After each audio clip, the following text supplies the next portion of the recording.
Well, good morning and welcome back to the iHealth channel, iHealth Radio. We have a comeback, special guest, as always, with a little different topic for her specialty. She has been on our shows about a month ago, a little over a month ago, and we discussed digital marketing. And today we're going to go literally all the way out to her background and her other career life.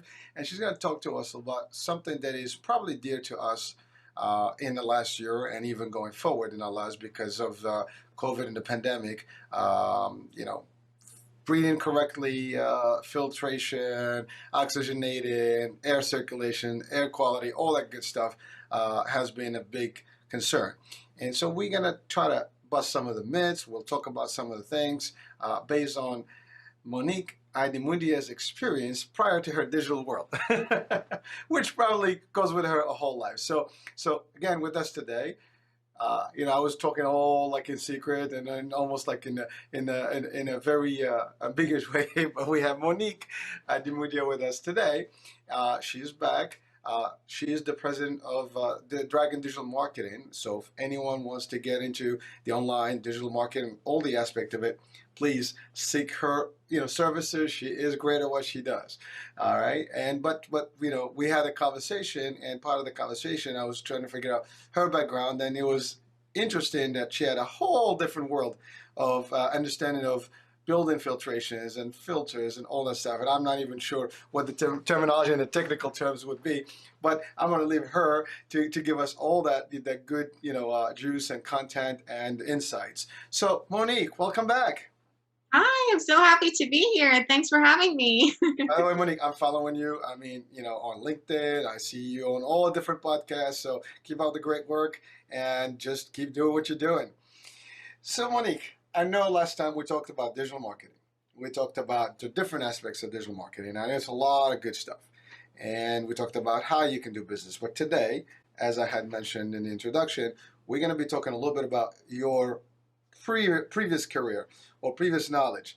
So let's go back in time. How did you get involved in that world, and what is that world exactly? Yes. So I worked in the filtration industry for a while, for a pretty long time, 5 years. And I did marketing there. So I still was a digital marketer. I was a digital marketer for a filtration company.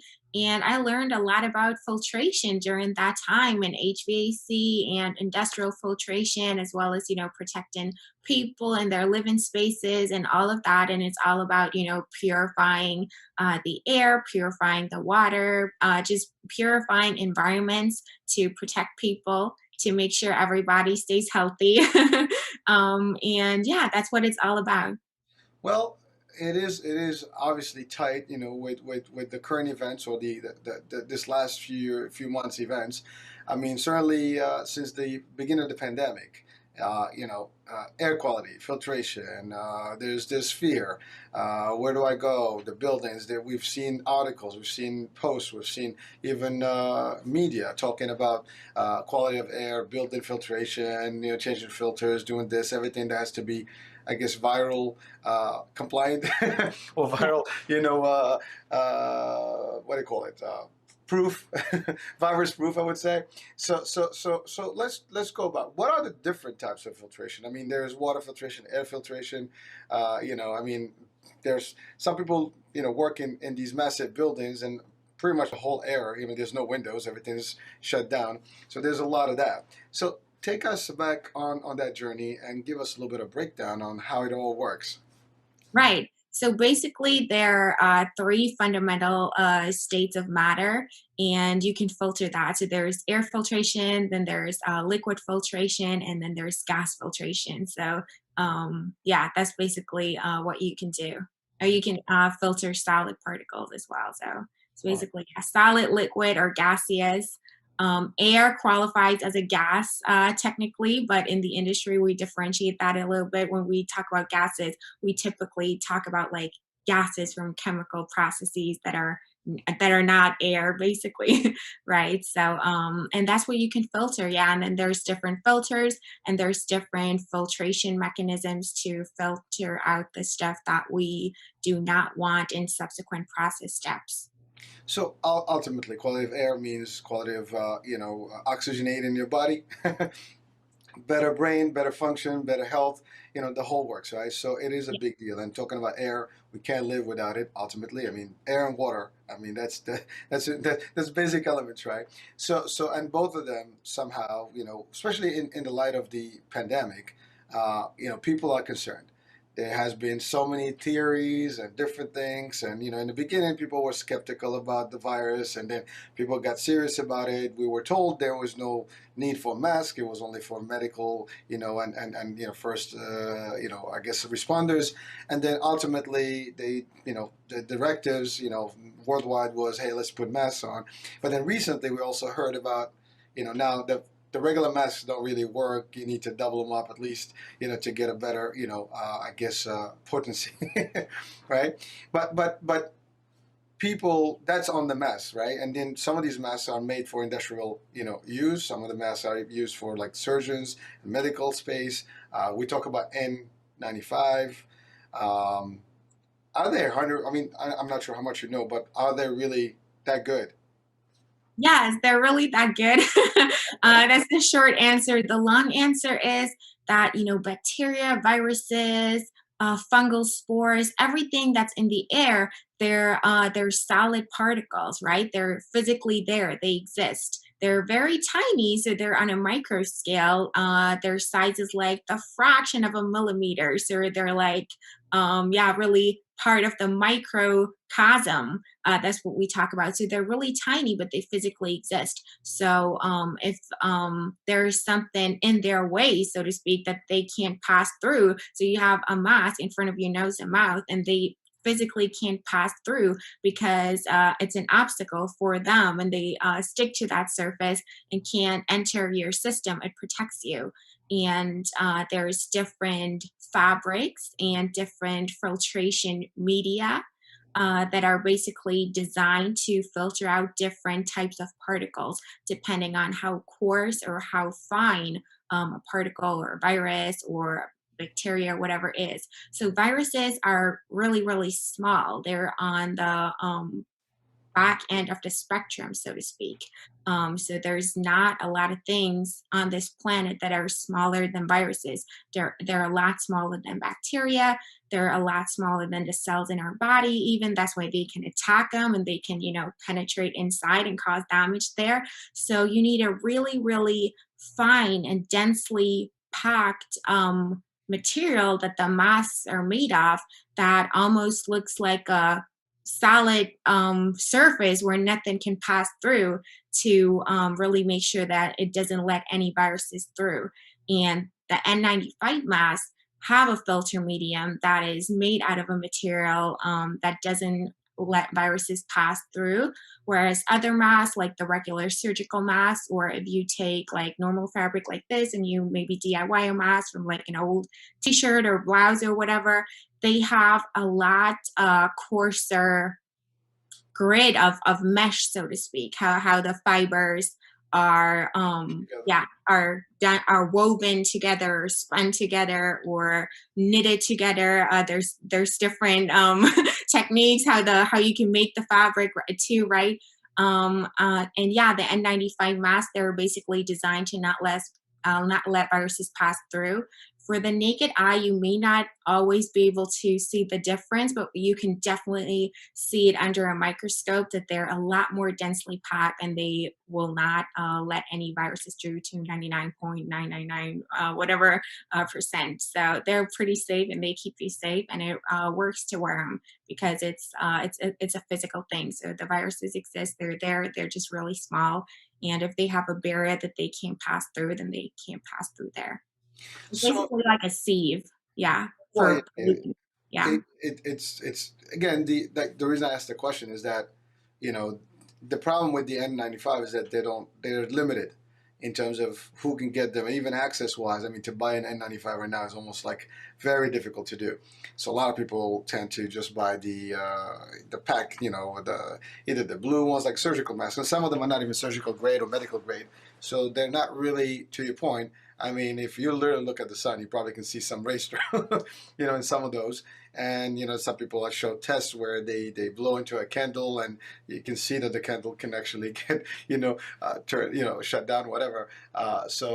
It put out. So it's very interesting because everybody now is relying on masks, and I mean until the full immunization scale happens, masks are going to be still part of our lifestyle, right?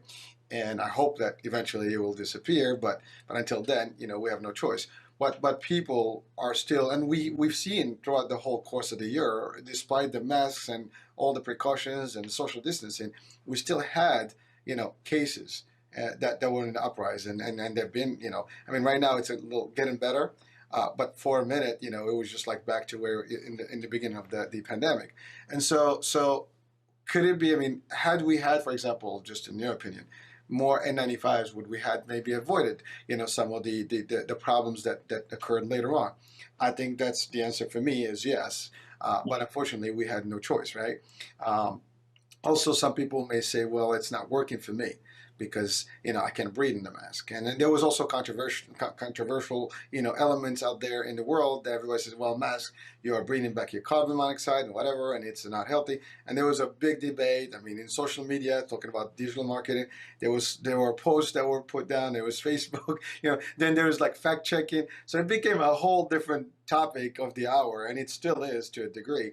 So what would you say about that? I mean, just from an experience, at least, it maybe in the clients, maybe in the digital world, have you heard anything? I mean, have you seen anything that is unique about this whole process? Right. So the masks are basically like a super dense sieve that is supposed to, capture pollutants like viruses, and prevent them from entering your system.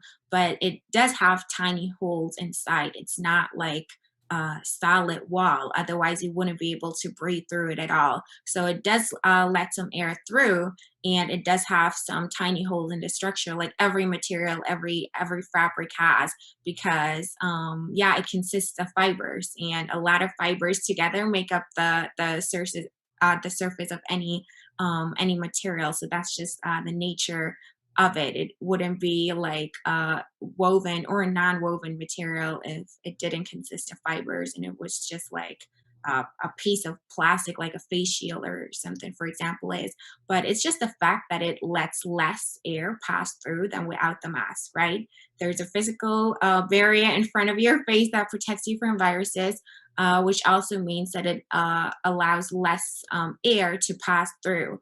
And for most people, it shouldn't cause any problems. Obviously, if you do your grocery shopping with it, you go outside, take a walk, whatever, wear your mask when you're going to the mall or at anywhere, basically when you're not outside. But in some areas, you even have to wear them when you're outside. I've heard that where there's a lot of cases. But when you're doing normal activities, you're not running or working out in them or whatever, where you're breathing more heavily, it shouldn't cause problems. But of course, there's some people with pre-existing health conditions that have difficulty to breathe with masks, and it may be impossible for them to breathe with the mask. But I think if the majority of people who can wear them and they don't have issues wearing them, other than the inconvenience of having to wear them, but no actual medical reason, then it still helps a lot.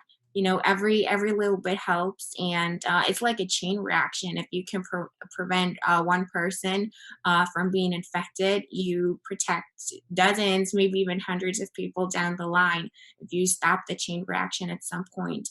It definitely helps, yes. So we'll kind of link the mask topic to the filtration as a whole. Now, before the pandemic, I mean, you go to Home Depot or some of these places, they sell these larger masks, the 3M masks that are more like big filters for industrial stuff. Are they very, similar to massive filtration systems? I mean, they're just basically portable ones for the human body, but they have these masks that were actually good. They disappeared from the market. It's hard to get them now if you wanted those. I mean, it's like it's funny. A couple of years ago, I was just playing with something. I'm looking at the masks, and you get all these radiation masks and all the like the Cold War masks that they were selling online. You can't even find those, and I've seen people actually wearing those in the street.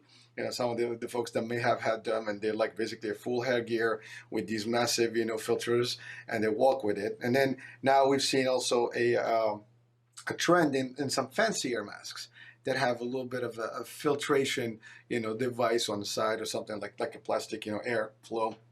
I mean, are those really in your based on your experience working in the industry? Are those actually as good as maybe the N95s? If they have the same classification. So there's different classes of filters, right? And it depends on how much stuff they basically let pass through and how densely they're packed. So for example, the normal mask, like the surgical mask and the non-surgical mask at all that you make yourself from materials that you have at your house, they still allow less particles and viruses and stuff to pass through because there's still a physical barrier, just not as many, right? So the N95 masks are designed to let almost nothing pass through, and you just lower your protection step by step. The lower the filter class it is that you're wearing on your face to protect yourself. So everything helps a little bit. It's just, yeah, the demand is just crazy high right now, and supply can't keep up, right? So it's hard to get your hands on them, but if you can, you just protect yourself more if you have those, but you still protect yourself if you wear anything. Of course, it's less, but it's still protection, so Well, it's still better than wearing none at all. something is better than nothing. That's right. So that's in terms of personal gear, right? That's we're talking about just the I wear my mask, you wear your mask. We all kind of help the purpose, right? But now for people that live maybe in suburbia or some more open areas, it's a little different. But people that live in condensed cities and metropolitan areas, and especially in buildings, high rises, as I had stated earlier, I mean, they do share the same building, the same air in a lot of these places. So let's talk about that industrial, grade level that is in the building. How does that system, the HVAC, kind of program works in general in terms of like the unit, the filtration? How often is it even recommended to maybe change those building filters? Is that even good to help people really get a better air in their apartments? Yeah. So the principles basically are always the same. You have the filter; it's a physical barrier, and yeah, it captures stuff on the surface or even in the depth of the filter medium, and then at the end, purified air comes out, right? So you start with the dirty air, so to speak, the polluted air, and then there's a filter as the barrier, and then after behind the filter you have the purified air coming out, and that works through an airflow. So you need an airflow for filtration to work. So the air has to be directed through ducts and through the filtration system of the building to pass through the filter with a specific air pressure, with a specific velocity for it to work. And those filtration systems are, designed for that. So they're optimized for a specific air pressure, for a specific stream velocity, and so on and so forth. So you can't put any filter in any filtration system, and everything has to, yeah, just be aligned and designed to work together. And yeah, that's what the professionals who set those up do.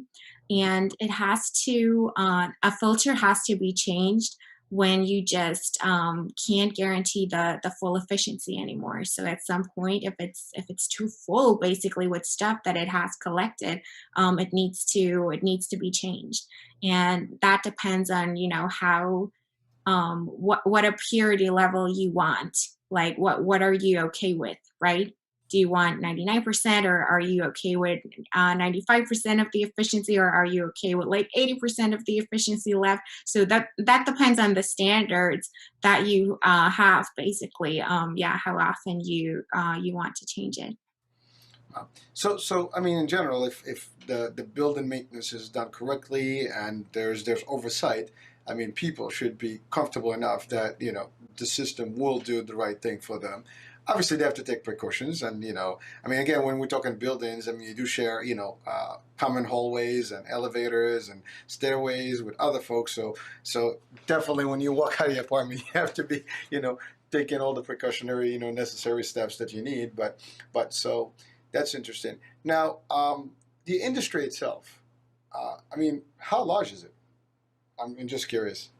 Yeah, it's a pretty large industry. There's a lot of areas in this world, a lot of industries in this world that have a need for filtration. So it's not just, in our personal lives like face masks, or you may know there's air purifiers that you can put in your room, or humidifiers, or Hmm. whatever, or filters that you have in, let's say, cigarettes, or your AC that you have at home, things like that. Or like there's filters and laser printers that protect you from the yeah, the See, I didn't know that. oh, you didn't know it? Yeah, so it would be threatening your health if there like wasn't a filter inside that laser printer when, yeah, when it prints basically. So there's some, or like even vacuum cleaners, like they have filters inside. So there's a lot of different appliances in our everyday life as consumers where you need filtration. But there's also a lot of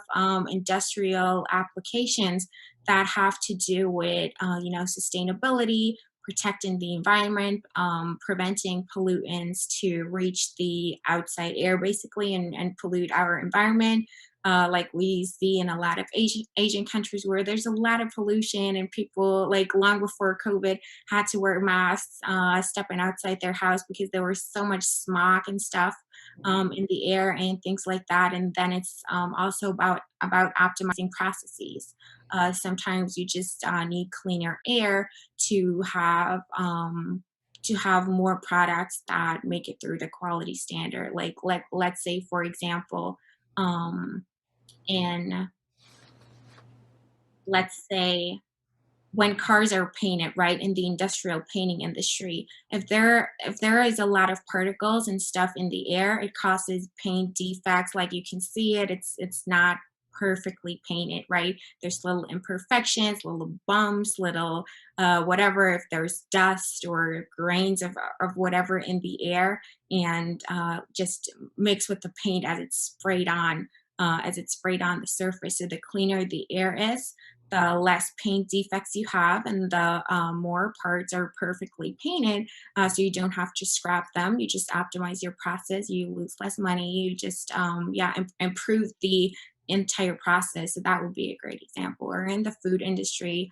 if you have super clean air, you have less food spoilage. So you have more food that you can sell to the supermarkets or the end consumers or whatever, and your food will have a longer shelf life because within the packaging, like there's no particles that would cause it to spoil earlier, and yeah, pollute that, so to speak.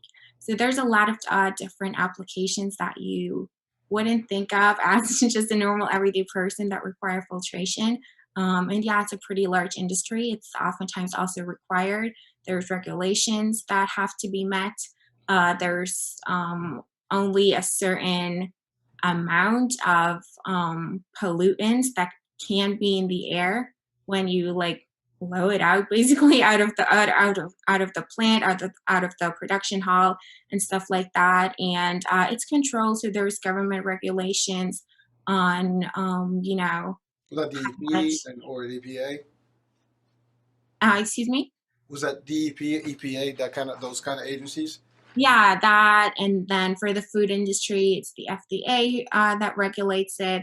So yeah, sometimes it's just also environmental groups, just standards. In the EU, I believe that they have a standard that has to do with some climate certificates, and like um, each country has agreed to like only have this certain amount of CO2 emissions or whatever emissions according to like their size or how many people live there, so whatever. So there's a bunch of different standards what's allowed. Also, when it comes to waters, you can't just lead any chemical waste that you have into the rivers or into the ocean. So there's regulations for that too.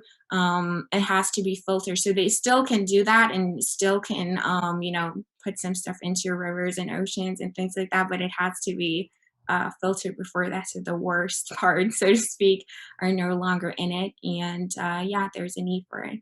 So that actually, you actually were ahead of me in this, because I was going to ask about the impact, the environmental impact, but also, like there's a lot of groups today, and there's a lot of movement against, like for organic, biodegradable, and all this stuff. Now, did the industry kind of adapt a little bit more of those things? Like for example, are the filters biodegradable, for example?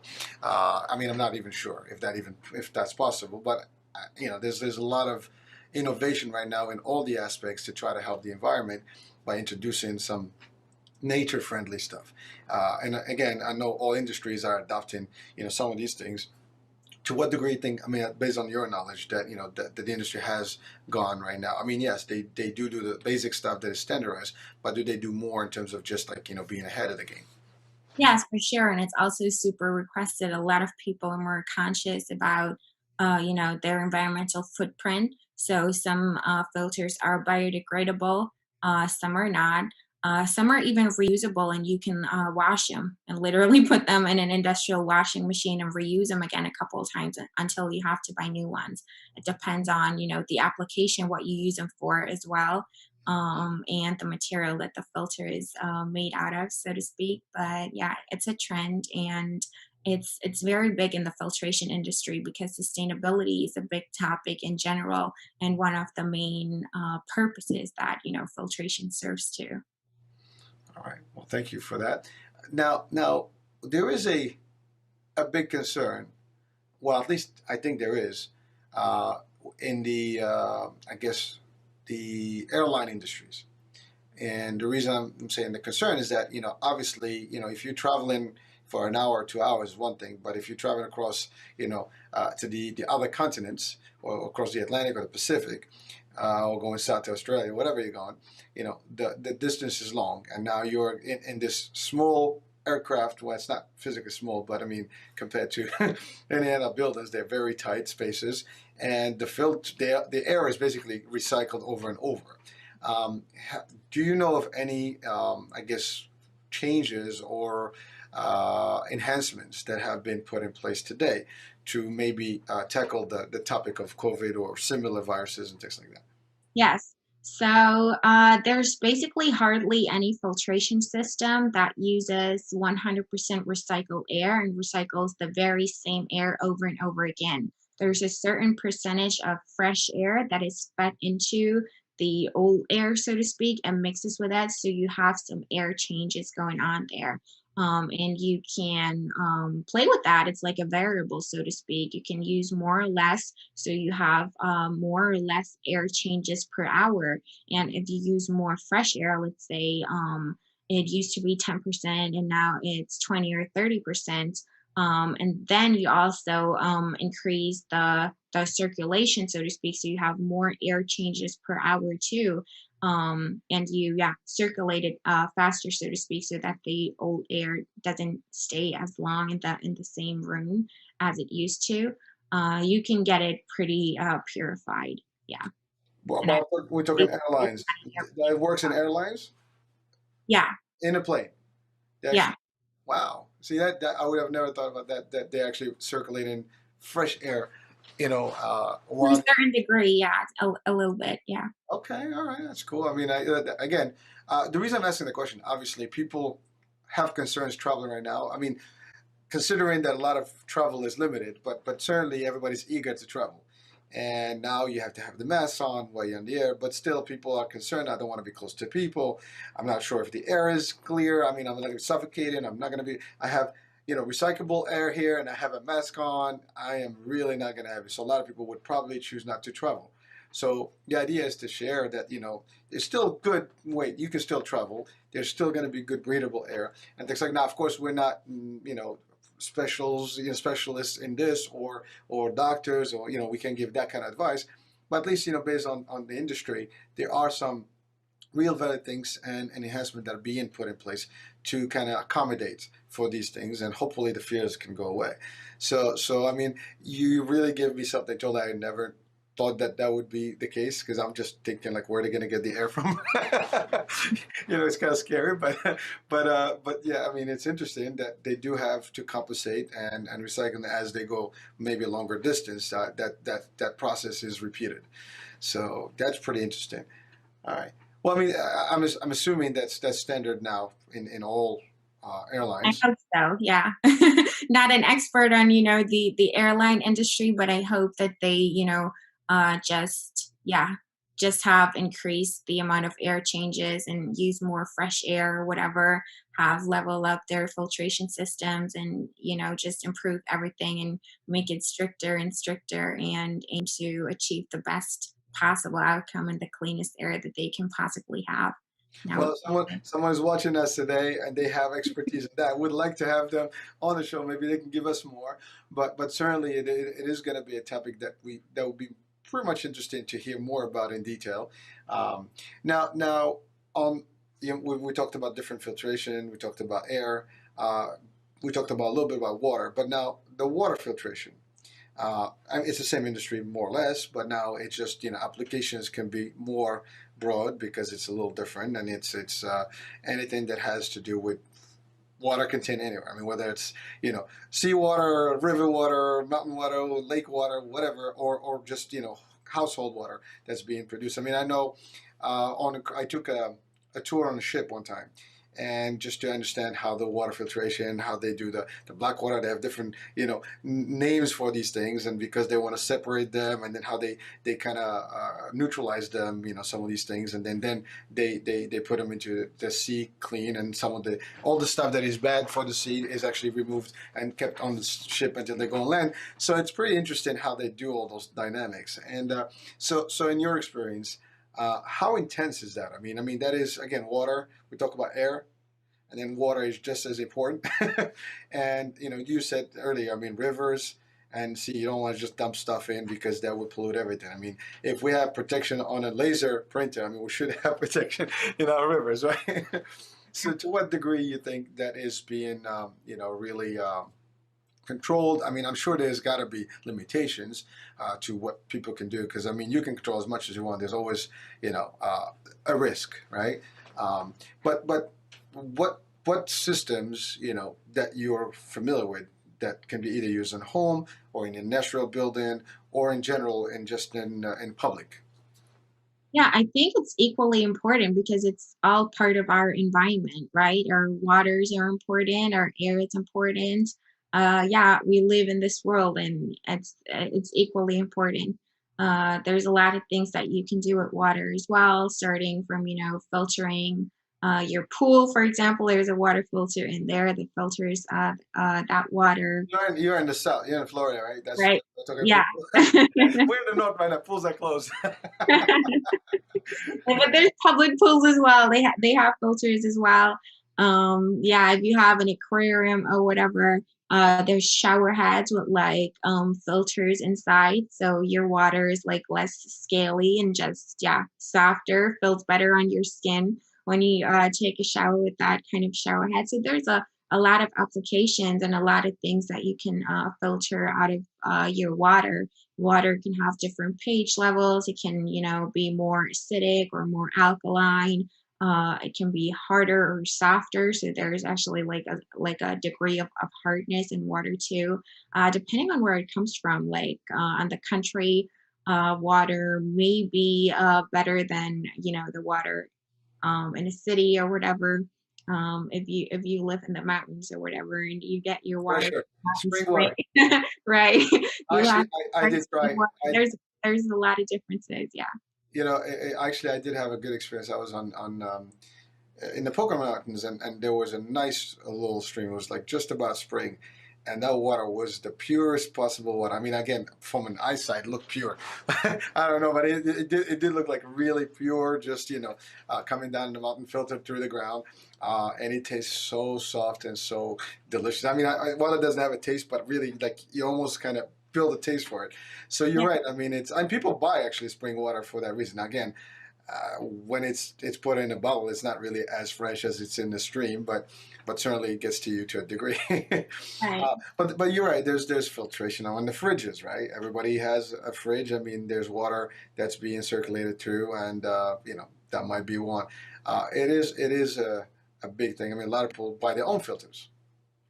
Actually, you can buy these little pitchers. You can buy these little machines to get filters. I mean, you can go to some of the large surfaces and buy your own water filters as well. To just and then you have people that don't have what do you call it? Like municipality water type. So they have septic tanks and they have like water filtration systems from well water.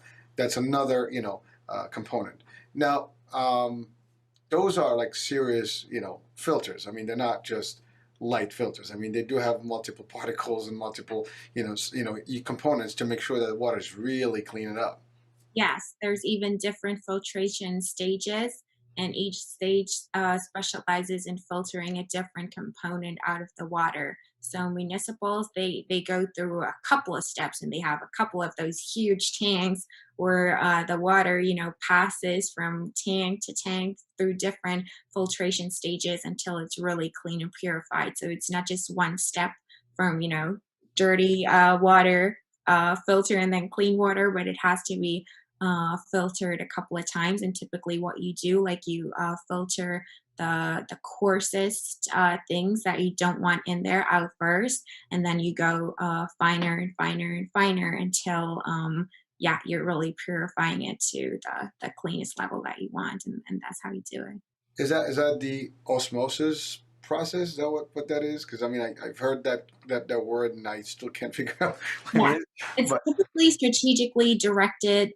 towards the filter. So there's typically like a stream going on in a direction. So it's not just, yeah, it's not just osmosis and the particles just distributing themselves with, yeah, equally or in whatever direction they feel like distributing themselves, but they're directed towards the filter, and there's some kind of stream to just make it more efficient and direct the process, have more control over it, and obviously it's also a lot faster that way. So you pass a certain amount of water, a certain volume of water through the filters in a certain amount of time, so you can also calculate with that and design well, the process and optimize it. they got to take lead, right? Excuse me? So they take lead out and all that stuff. Yes, yeah, they take the lead out, they take a lot of stuff out, yeah. Wow. Listen, I mean it's pretty intense, and again, there's the stuff is serious that people, these companies are, they understand that whatever they're producing can have a very severe effect on other folks, and we hope that they do the due diligence and they do have all the monitoring that needs to be there and the measures to really give us the best potential product out there, and we hope so. So, what else can you tell us about just the filtration in general systems or industry to date? I mean, do you like especially in the new phase of our lives after COVID? Anything that comes to mind?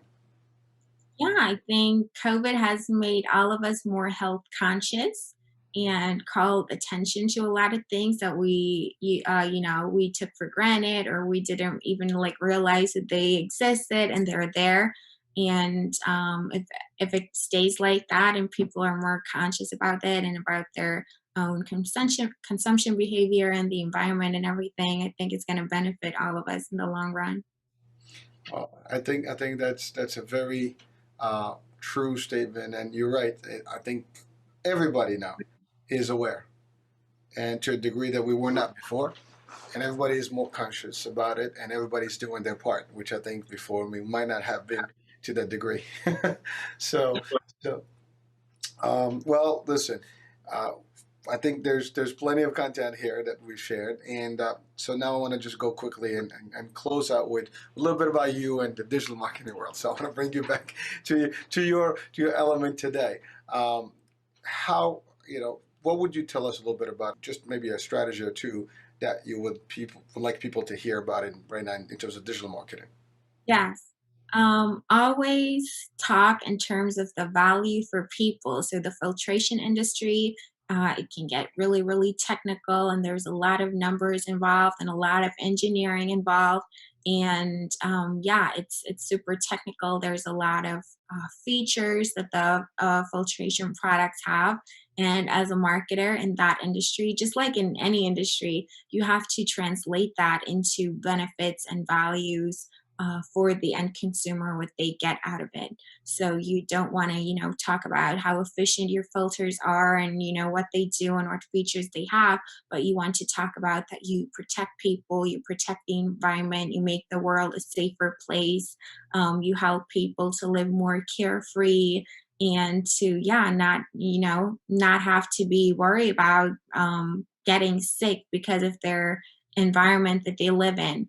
And yeah, just improve the world and improve the quality of life for everybody at the end of the day. So you always want to speak in terms of values and benefits and not as much of product features.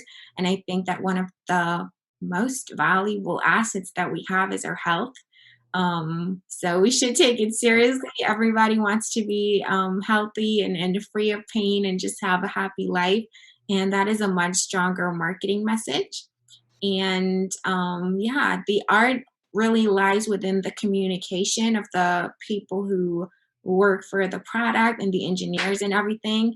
And then being like, yeah, the middleman to the end consumer and translating all the technical or jargon and the gobbledygook into things that consumers not just can't understand, but they also value it and yeah, get the message. And that's really important in the filtration industry. And I think that's taught me yeah, to do really good marketing for a lot of very abstract industries, for a lot of very abstract technical industrial applications that most people would be overwhelmed with, or they'd have a hard time to think themselves into and really understand the company and the brand and what they do. And so yeah, Dragon Digital Marketing, we can really understand your business no matter what industry you're in or what you do. So we're used to it, and You, yeah, you can tailor it to the right yes, audience exactly, yeah, and understand how to funnel that message. exactly. Well, Monique, as always, thank you for the opportunity. First of all, for accepting the invitation, coming back, and also for some. We took you back into your old, digs and your old, history moment there, and maybe some nostalgic moment there, but definitely, I mean, you've given us some insights that I personally have not known some of the facts you've given. Probably a lot of people may not have heard of those things because we're not involved in those things, and certainly I like the last piece of advice as well in terms of just as a business, in terms of marketing and things like that, how to really approach it. So always great insights. And I'm still keeping up, tracking all the shows and all the talk shows that you're doing and the podcast. So check out Monique. She's very active. She's in almost every day in the podcast. So and different topics about marketing, digital marketing, different aspects. Her website and her information is on the actual show description. So again, check her out, check her company and her services, and give her some love. All right. So with that being said, have a great rest of the weekend. Hurricane H here. Thank you for watching the iHealth channel and listening on iHealth Radio. Monique, thank you very much. It's been a pleasure as always. You're welcome.